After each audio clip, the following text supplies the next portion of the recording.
Alex ஊர்ல என்னதான்டா நடக்குது? நீ மாட்டுன்னு பொட்டை தூக்கின்னு போயிட்ட. அவங்க அப்பங்கார நம்ம பெரியப்பாவை போட்டு அச்ச அடியில ஒரு காலு நொட்டி நொட்டி நொட்டி நொட்டி நடக்கிறாருடா. நீ வெறி ஆயிடுச்சு. நீ என்னடா பண்ணியிருந்த? நீ இல்ல, நான் பார்த்துன்னு தான் இருந்தேன். ஸ்டேஷன்ல போய் கம்ப்ளைண்ட் கொடுத்துருக்கலாம்லடா. அதுக்கு தான் தூங்கி ஏந்து காலைல போனோம். உன்னை கேட்டு அவங்க அண்ணங்காரன் எங்க அப்பாவை போட்டு சிகரெட்டை மெதிக்கிற மெதி மெதி மெதின்னு போட்டு மெதிச்சிட்டா. எனக்கு வெறி ஆயிடுச்சு. சரிடா அலெக்ஸ், நீ எதனா பண்ணிருக்கலாம்டா. நீ இல்ல, நான் பார்த்துட்டு தான் இருந்தேன். அலெக்ஸ் நீ போடா, நான் வக்கீல்கிட்ட பேசினான்னு பார்த்து உன்ட்ட சொல்றேன்டா, நீ போடா. வக்கீலெல்லாம் பார்த்தாச்சு. ஊர்ல உன்னை கேட்டு என்ன அடிக்க வந்தானுங்க.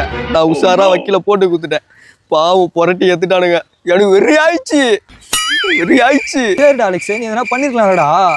நீ இல்ல, நான் பார்த்துட்டு தான் இருந்தேன். அலெக்ஸ் எனக்கு பயமா இருக்குதுடா அலெக்ஸ். அலெக்ஸ் எங்கன்னா போயிடலாம்டா. டேய், நீ எங்க போனாலும் உன்னை பிடிச்சிருவானுங்கடா. என்னை நம்பி வர வீட்டுல தனியா இருக்கிறாடா. நீ இல்ல, நான் பார்த்துட்டு தான் இருந்தேன். அந்த பொண்ணை தூக்கிட்டு போயிட்டானுங்கடா.